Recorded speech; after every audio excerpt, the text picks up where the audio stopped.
ሰላም የአርጂና ስፖርት ተከታታዮች የዘውትር የምናቀርብላችሁን የድህረ ጨዋታ ትንተና እኔ ዮናስ አባይ ነኝ አብራችሁ በመቆየት ለማስተላለፍላችሁ ይሆናል። አብራችሁ እንድትቆዩ በአክብሮት እንጋብዛለን። በዩሮፓ ሊግ በሩብ ፍጻሜ የተካሄደ ጨዋታዎች ነበሩ። ማንቸስተር ዩናይትድ ከኦሎምፒክ ሊዮን ጋር የነበረው ጨዋታ ብዙዎችን ሲያነጋግር የነበረ ጨዋታ ነው። ይህም ጨዋታ ማንቸስተር ዩናይትድ ሊዮንን 5-4 በሆነ ድንቅ ጨዋታ አስመልክቶን አሸንፏል። ብዙዎችን ያነጋገረ ተአምረኛ ጨዋታ ነው እና በዚህ ጨዋታ ድረ ጨዋታ ትንተና እያስተላለፍን አብራችሁን እንቆያለን። ጨዋታው ገና ከመጀመሩ በኦልድ ትራፎርድ የተካሄደ ጨዋታ ነው። ጨዋታው ገና ከመጀመሩ በፊት ትልቅ ድባብ በኦልድ ትራፎርድ የተመለከትን ነበር። ማንቸስተር ዩናይትድ ጨዋታው ላይ ፎክረው ነው የገቡት። ሊዮኖችም እንደዛው። ጨዋታው በጣም ከባድ ነበር በሁለቱም አጀማመር። በሁለቱም ደጋፊዎች ትልቅ ሽኩቻ ነበር። ተጫዋቾችም የቃላት ጦርነት እያደረጉ ነበር በጨዋታው የተጀመረው እና በጨዋታው በሁለቱም ፉክክር የታየ በጣም ትልቅ ጨዋታ ነው። ማንቸስተር ዩናይትድ ገና ከመጀመሪያው አካባቢ በመጀመሪያ አጋማሽ ጥሩ እንቅስቃሴ እያደረገ ነበር ጨዋታውን የቀጠለው። በጨዋታው የመጀመሪያ አጋማሽ ማንቸስተር ዩናይትድ 2 ጎሎችን በጊዜ ነበር ማግባት የቻለ። በመጀመሪያዎቹ 10 ደቂቃዎች የመጀመሪያውን ጎል ከአሌሃንድሮ ጋርናቾ የተሻገረለትን ጎል ኳስ ማኑኤል ጋርቴ በድንቅ ሁኔታ ጨርሶታል እና ማንቸስተር ዩናይትድ አጃምሩ በመሪነት ጀምሮ ጨዋታውን የመጀመሪያ አጋማሽ ከመቀጠሉ በፊት ሁለተኛ ጎል ማግባት በዲያጎ ዳሎት ከሃሪ ማጓየር የተሻገረለትን ድንቅ ረጅም ኳስ በመጠቀም ሁለተኛ ጎል በማስተናገድ ማንቸስተር ዩናይትድ 2-0 መሪነቱን አጠናክሮ ለእረፍት ወጥቶ ነበር። ከረፍት በፊት ማንቸስተር የነበረው እንቅስቃሴ በጎሎች ከማግባት ውጪ በመከላከል ረገድ በጣም ጥሩ ነበር። አንድሬ ኦናና እንዲሁም በኳስ በማዳን አሪፍ እንቅስቃሴ እያደረገ ነበር በመጀመሪያው አጋማሽ። በሁለተኛ አጋማሽ እና ሃሪ ማጓየር እንዲሁም ሌኒየሮ ያላቸው እንቅስቃሴ በጣም ጥሩ ነበር በመከላከሉ። በተለይ ደግሞ ከቲያጎ አልማዳ የመታው ኳስ የሃሪ ማጓየር ብሎክ እንዲሁም የሌኒየሮ አንዳንድ የመከላከል ድንቅ እንቅስቃሴዎችን የምናስተውል ይሆናል።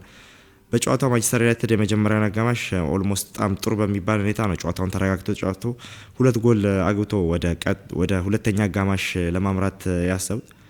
ሆኖም ከሁለተኛው አጋማሽ በኋላ ማንቸስተር ዩናይትድ እንደተጠበቀው ጨዋታውን ማድረግ አልቻለም። በተለይ ደግሞ የተጫዋች ቅያሪ ማድረግ ጀምሮ ነበር። በነስር ማዛራዊ ተጫዋች ቅያሪ ተደርጎ ነበር። በግል ምክንያት ጨዋታውን መጨረስ ሳይችል ወደ ኦልድ ትራፎርድ ጥሎ መውጣቱ የሚታወስ ነው። እሱ ጨዋታውን በሉክ ሾው ተቀይሮ ገብቶ ነበር። ማንቸስተር ዩናይትድ ጨዋታውን በሁለተኛ አጋማሽ ብዙም መቆጣጠር ሳይችል ቀጥሎበት ነበር። በ70ኛው ደቂቃ እንዲሁም የመጀመሪያ ጎሉን አስተናገደ በቶሊሶ አማካኝነት። ሊዮኖች ከዛ ጎል መቆጠር በኋላ በትልቅ ወኔና መነሳሳት ጨዋታውን መቀጠል ጀመሩ። ጨዋታውን በተደጋጋሚ ማንቸስተር ዩናይትድ ላይ አደገኛ ሙከራዎችን በማድረግ ወዲያውኑ ከ7 ደቂቃ በኋላ የሁለተኛ ጎል በማግባት 2 አቻ በማድረግ ጨዋታውን ቀጥለውታል። ማንቸስተር ዩናይትድ በጣም የትኩረት ማጣት ነበር በተለይ በተከላካይ ስፍራ አንዳንድ ትኩረት የማጣት ችግሮችን በማጣትና እንዲህ መሀል ሜዳ ላይ መቆጣጠር የማጣት ታይቶባቸው ጨዋታውን አቻ በመውጣት ወደ 120ኛ የ30 ደቂቃ ጨዋታ ጭማሪ እንዲደረግ ጠብቀው ነበር። ሆኖም ጨዋታው ከመጠናቀቁ በፊት ቶሊሶ ሌኒየሮ ላይ በሰራው ጥፋት በ2 ቢጫ ከሜዳ እንዲሰናበት ሆኗል። ጨዋታው ማንቸስተር ዩናይትድ ትልቅ አድቫንቴጅ ይዞ 30 ደቂቃ ኤክስትራ ታይም ላይ መግባት ጀምሮ ነበር። ጨዋታውን ኤክስትራ ታይም ላይ ከገባ በኋላ ማንቸስተር ዩናይትዶች እንደተጠበቀው ሳይሆኑ ቀርተዋል። ጨዋታውን እንደተጀመረ ከኤክስትራ ታይም በኋላ ሊዮኖች እንቅስቃሴ በጣም አሪፍ ነበረ። በቀይ ወጣባቸው እስከማይመስል ድረስ በቶሎ በሁለተኛው አጋማሽ በኤክስትራ ታይም በመጀመሪያ አጋማሽ አሁንም ሸርኪ ድንቅ ኳስ በማስቆጠር ማንቸስተር ዩናይትድ 3-2 እንዲመራ ሆኖ ነበር። ሊዮኖች 3-2 መምራት ከጀመሩ በኋላ ብዙም ሳይቆይ ከ5 ደቂቃ በኋላ ማሊክ ፎፋና ላይ በተሰራ ጥፋት ሉክ ሾው በሰራበት ጥፋት ፔናልቲ በማግኘት የሊዮኖች ኦሎምፒክ ሊዮኖች የአራተኛ ጎባቸውን በአሌክሳንደር ላካዜት አማካኝነት አግኝተው ነበር። ጨዋታውን ማንቸስተር ዩናይትድ አለቀ፣ ማንቸስተር ዩናይትድ ተሸነፈ በሚባልበት ሰዓት የኦሎምፒክ ሊዮኖች አራተኛውን ጎል በተለይ ካስገቡ በኋላ ኦሎምፒክ ሊዮን ጨዋታው እንዳለቀ በጣም በኃይለኛው ሲጨፍሩና ደስታቸውን ሲገልጹ ነበር። ኦሎምፒክ ሊዮኖች ይህን ጨዋታ ያሸነፉ እስኪመስላቸው ብዙዎቹም የማንቸስተር ደጋፊዎች ሜዳውን ጥለው እንደወጡና የጨዋታውን በቃ አልቋል በማለት ብዙዎች ማንቸስተር ዩናይትድ ላይ ለመደምደም እና ለመፍረድ ቶሎ በጊዜ ለመፍረድ ሞክረው ነበር። ሆኖም ጨዋታው በጣም ድራማዊ ክስተት የተከሰተው ከጨዋታው ከ112ኛ ደቂቃ በኋላ ነው። በማንቸስተር ዩናይትድ ቶሎ በመጀመር በ112ኛ ደቂቃ ካዘሜሮ ላይ በተሰራች ጥፋት ካርሎስ ካዘሜሮ ላይ በተሰራች ጥፋት ማንቸስተር ዩናይትድ በብሩኖ አማካኝነት በፔናልቲ ማግባት ችሏል። ፔናልቲውን ካገቡ በኋላ በማንቸስተር ዩናይትድ በጣም በትልቅ መነሳሳትና ወኔ ጨዋታውን ቀጠሉት። ወዲያውኑ ከጥቂት ደቂቃዎች በኋላ ከጨዋታው ሊጠናቀቅ መደበኛ ሰዓት ሊጠናቀቅ ሰከንዳት ሲቀር ካርሎስ ካዘሜሮ በድጋሚ ድንቅ ኳስ ለኮቢ ማይኖ በማቀበል የጨዋታውን አቻነት ጎል ኮቢ ማይኖ እንዲያስቆጥር ሆኗል። ማንቸስተር ዩናይትድ ከዛች ጎል መቆጠር በኋላ ጨዋታውን በቀላሉ የማሸነፍ ወኔ ላይ ገብቶ ነበር። ጨዋታውን ማንቸስተር ዩናይትድ በኮቢ ማይኖ ያቺ ድንቅ አጨራረስ አቻ ካደረጉ በኋላ አምስተኛውን ጎል በሃሪ ማጓየር እንዲያገባ ሆኗል። ሃሪ ማጓየር ከማግባቱ በፊት ጨዋታው በጣም ታይት ነበር። የማንቸስተር ዩናይትድ ወደ መለያ ምት ያመራል ተብሎ ሲገመት ሃሪ ማጓየር አሁንም በድጋሚ ካርሎስ ካዘሜሮ ያሻገራት ኳስ ሃሪ ማጓየር ትልቅ ደስታ ነው የፈጠረ ሆኖ ነበር። ብዙዎቹ ይህን ጨዋታ ትልቁ ካምባክ በዩሮፓ ሊግ ትልቁ ካምባክ እያሉት ይገኛል። ማንቸስተር ዩናይትድ ይህን ጨዋታ ማሸነፉን ተከትሎ ወደ ቀጣዩ ዙር ከአትሌቲክ ቢልባኦ ጋር ማለፍ ይችላል። ለፍጻሜ ለማለፍ ከአትሌቲክ ቢልባኦ ጋር የሚያደርግ ይሆናል። በጨዋታው በአጠቃላይ ከነበሩ ብዙ ነጥረው የወጡ ተጫዋቾች ለምሳሌ ከተከላካይ ስፍራ ሃሪ ማጓየር እና ሌኒሮ በጣም አሪፍ እንቅስቃሴ ያደረጉ ነበር። ሌኒሮ በተለይ በመከላከሉ ሂደት ላይ የነበረው እንቅስቃሴ በጣም አሪፍ ነበር። ኮንትሮል አድርጎ ኳሶችን ለመጫወት ሲሞክር ነበር። ተረጋግቶ የተጫወተ ይገኝ ነበር። አሪፍ ብሎኮችን ወሳኝ ብሎኮችን እያደረገ ትራንዚሽኑን የማጥቃት ትራንዚሽን ለመፍጠር ለሚድፊልደሮችና ለአጥቂዎች ኳስ ለማቀበል ሲሞክር ተስተውሏል። እንዲሁም ሃሪ ማጓየር በተመሳሳይ አንድ ሁለት ድንቅ ብሎኮችን ማድረጉ ይታወሳል በመከላከል ሂደቱ ላይ የነበረው። እንዲሁም በማጥቃት ሂደት ላይ ለዲያጎ ዳሎት ድንቅ የሆነች ኳስ ረዥም ኳስ በማቀበል የማጥቃቱ እንቅስቃሴ ላይ አሪፍ የማጥቃት ትራንዚሽን ሲፈጥር ነበረ። ከመከላከሉ አንስቶ ረዥም ኳስ ለዲያጎ ዳሎት የሰጣት የማንቸስተር ሁለተኛ ጎል ስትቆጠር የነበረችው ኳስ በጣም ድንቅ ነበረች። ዲያጎ ዳሎትም በድንቅ አጨራረስ ጨርሷት ነበር። እንዲሁም የማጥቃቱ ሂደት ላይ የአምስተኛውን ያችን ድንቅ ኳስ ሃሪ ማጓየር ሲያስቆጥር የነበረው ሮቢን አሞሪም በተለይ ማንቸስተር ዩናይትድ 4-2 እየተመራ የኤክስትራ ታይም ሁለተኛ አጋማሽን በገቡበት ሰዓት ሃሪ ማጓየርን ከተከላካይ አንስተው ወደ አጥቂ ስፍራ አሰልፈው ነበር። ምክንያቱም ይህን ተብሎ ለምንድን ነው ያረክ ተብሎ ሲጠይቅ በዛ አካባቢ በጭንቅላት ማስቆጠር የሚችል ብቸኛው ተጫዋች እሱ ስለሆነ ነው ብሏል። እውነትም እንደተባለው የማሸነፊያውን ያችን ድንቅ ኳስ ከካርሎስ ካዘሜሮ የተሻገረለትን ኳስ ድንቅ ኳስ በሚገርም ሁኔታ ጨርሷል። ሃሪ ማጓየር በዛ ጨዋታ ጀግና ሆኖ የጽናት የጥንካሬና የልሸነፍ ባይነት ባህሪውን አሳይቷል። ሃሪ ማጓየር ከብዙ ትችት በኋላ ትልቅ ስሙ እየተወደሰ ይገኛል። ሃሪ ማጓየር ትልቅ ካምባክ እንዲያደረገ ሁላችንም የምናውቀው ነው። እንዲሁም ማንቸስተር ዩናይትድ ብዙ ጥሩ እንቅስቃሴ ሲያደርጉ የነበሩ ብሩኖ ፈርናንዴስ እንዲሁም ኮቢ ማይኖ ነበሩ። ኮቢ ማይኖ ተቀይሮ ነው የገባው ጨዋታውን። እንዲሁም ብሩኖ ፈርናንዴስ ሁሌም እንደተለመደው ሁሌም እንቅስቃሴው ድንቅ ነው። ሁሌም ኮንሲስተንት የሆነ ብቸኛው ማንቸስተር ተጫዋች እሱ ነው። በጨዋታው አሁንም በድጋሚ ጎል ማስቆጠር ችሏል። ብሩኖ ፈርናንዴስ አሁንም እንቅስቃሴው በጣም አሪፍ ነው። በየጨዋታው ያለው እንቅስቃሴ ማንቸስተር ዩናይትድ ልብ ትርታ ሆኖ እንደቀጠለ ነው።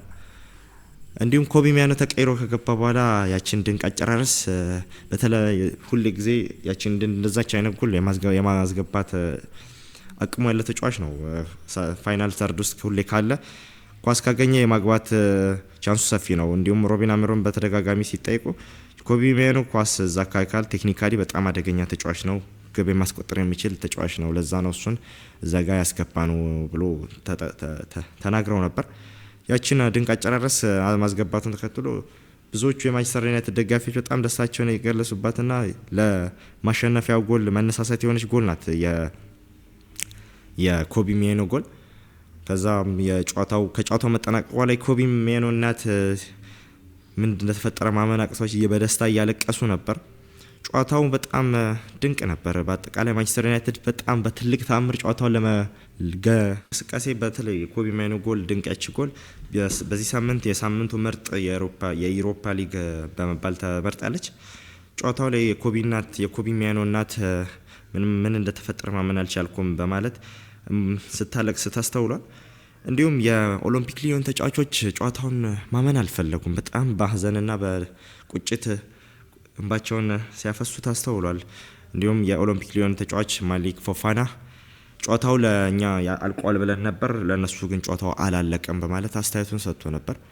በጣም በህይወቴ መቼም ማረሳው ጨዋታ ነው ብሎ ሀሳቡን ገልጾ ነበር። እንዲሁም አሌክሳንደር ላካዜት እንዲሁም ሜትላንድ ናይልስ በጨዋታው መጠናቀቅ በኋላ በጣም በትልቅ ሀዘን ተስተውለው ነበር። በተለይ ደግሞ ጨዋታውን በዛ ጨዋታ በነበረው የሜትላንድ ናይልስ እና የላካዜት የደስታ አገላለጽ በጣም ከአቅም በላይ ነበር። ላካዜት አራተኛውን ጎል ካስቆጠረ በኋላ ሜዳውን ሁሉ እያካለለ በጣም ደስታውን ሲያገልጽ ነበር። ሜትላንድ ናይልስም አንዳንድ የደስታ አገላለጾችን ያሳይ ጨዋታውን ያሸነፉ መስሏቸው ነበር። ሆኖም ጨዋታውን ከጥቂት ደቂቃዎች በኋላ ማንቸስተር ዩናይትድ ጨዋታውን መቀልበሱ የሚታወስና ለዛ ሀዘን መዳረጋቸው ይታወሳል።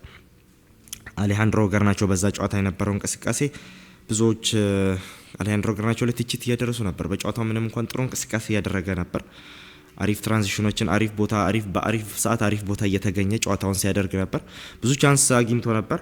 በተለይ ጨዋታውን የመግደል የሚችልበትን ሶስተኛ ጎል ማስቆጠር የሚችልበትና ማንቸስተር ዩናይትድ ተረጋግቶ ጨዋታውን እንዲጫወት የሚያደርግበትን እድል አብክኖ ነበር።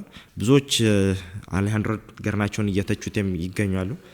ምክንያቱም እሱ ጨዋታውን ይጨርስ ነበር። ሆኖም በዚህ ሲዝን አሌሃንድሮ ጋርናቾ በአጠቃላይ 19 ጎል ፕላስ አሲስት 19 ጎሎች ላይ በጎልና በአሲስት ተሳትፎ አድርጓል። እንደሚባለው ለማንቸስተር ዩናይትድ በዚህ ዓመት ባለው እንቅስቃሴ በጣም መጥፎ የሚባል ዓመት እያሳለፈ ነው። በሜዳ ውስጥ እንቅስቃሴ አሌሃንድሮ ጋርናቾ በዚህ ቡድን በተንኮታኮታ ቡድን አሌሃንድሮ ጋርናቾ በአጠቃላይ 19 ጎሎች ላይ ተሳትፎ አድርጓል እና እንደሚታወቀው ገና ይሄ ልጅ የ20 ዓመት ወጣት ነው። ወደፊት የሚበስል ከሆነ የምናየው ይሆናል።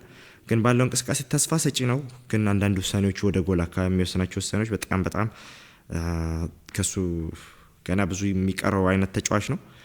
እንዲሁም የማንቸስተር ዩናይትድ ተጫዋቾች ቢግ ታይም ኮቢ ማይኖ ብዙ ጊዜ ትላልቅ ጨዋታዎች ላይ ትላልቅ ጎሎችን እያስቆጠረ የተለመደ ነው። እንዲሁም የመጀመሪያ ከማንቸስተር ሲቲ ጋር የነበረው ጨዋታን የምናስታውስ ይሆናል። በኤፍኤ ካፕ እንዲሁም ከወልቭስ ጋር የነበረው ያቺ ድንቅ ጎል የምናስታውስ ይሆናል። ሊቨርፑል ላይም እንዲሁም ያቺን ድንቅ ጎል የምናስታውስ ይሆናል።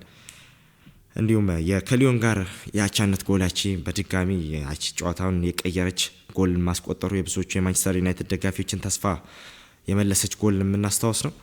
እንዲሁም ሃሪ ማጓየርም ቢግ ታይም ፕሌየር መሆኑን አሳይቷል በድጋሚ በዚህ ሲዝን ብቻ 3 ከ90 ደቂቃ በኋላ 3 በጭማሪ ሰዓት 3 ጎሎችን አስቆጥሯል። የአቻነት ጎል ከፖርቶ በዩሮፓ ሊግ በምድብ ጨዋታ ላይ እንደምናስታውስ ይሆናል። እንዲሁም የአሸናፊነት ጎል በሌስተር ላይ የሚታወስ ነው ያስቆጠራት 90+3 ላይ አሸናፊነት በኤፍኤ ካፕ የነበረውን ጎል። እንዲሁም የአሸናፊነት ጎል ከሊዮን አሁንም በድጋሚ ይሄ ዩሮፓ ሊግ ተአምረኛ ጎል። ሃሪ ማጓየር በህይወቴ ካደረግኳቸው ትልቁ ጨዋታና አስደሳቹ ጨዋታ ይሄ ነው ብሏል። ለሱም ትልቁ ጨዋታ ነው። ለማንቸስተር ዩናይትድ በዩሮፓ ሊግ ታሪክ ትልቁ ካምባክ ተመልክተናል። ማንቸስተር ዩናይትድ ይህን ጨዋታ ወደ ቀጣይ ዙር ማለፉን ተከትሎ ከአትሌቲክ ቢልባኦ የስፔኑ ቡድን አትሌቲክ ቢልባኦ ጋር የሚገናኝ ነው። በዚህ ጨዋታ ዩሮፓ ሊግ በ2017 ነበር ለመጀመሪያ ጊዜ ማንቸስተር ዩሮፓ ሊግ የበላው። አሁን ይህን ዩሮፓ ሊግ ለማንሳት ብቸኛው አማራጩ ነው። ወደ ቻምፒየንስ ሊግም ለመመለስ ብቸኛው አማራጭና ግዴታው ጨዋታ ነው።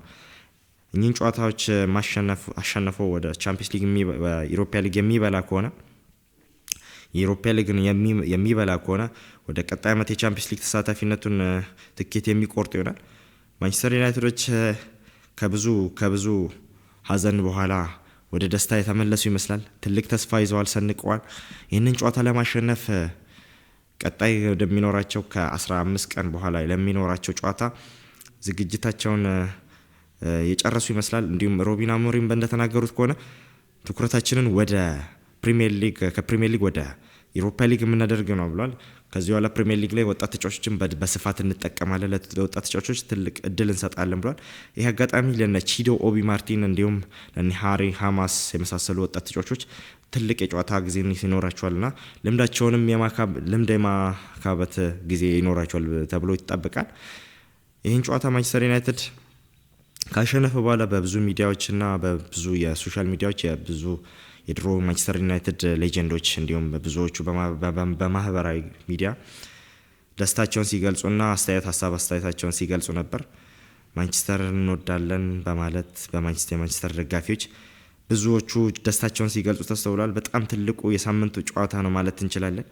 ምንም እንኳን በዚህ ሳምንት ብዙ የቻምፒየንስ ሊግ ጨዋታ ቢኖርም ትልቁ መነጋገሪያ ነው በዚህ ሳምንት የዩሮፓ ሊጉ የማንቸስተር ዩናይትድ ከሊዮን ያደረገው ጨዋታ ነበር። በጣም በትልቅ ድራማ በትልቅ ትንቅንቅ እና ድራማ ጨዋታውን ማንቸስተር ዩናይትድ 5-4 በማሸነፍ ወደ ቀጣዩ ዙር አልፏል። አድማጮቻችን ስለነበረን ጊዜ ከልብ እያመሰገንን ቀጣይ በትኩስና ፈጣን ስፖርታዊ መረጃዎች ይዘን እስክንገናኝ ድረስ መልካም አውደ ዓመት። ይህ አርጂና ስፖርት ነው። ሁሌም ከፍ ብለን እንደመጣለን።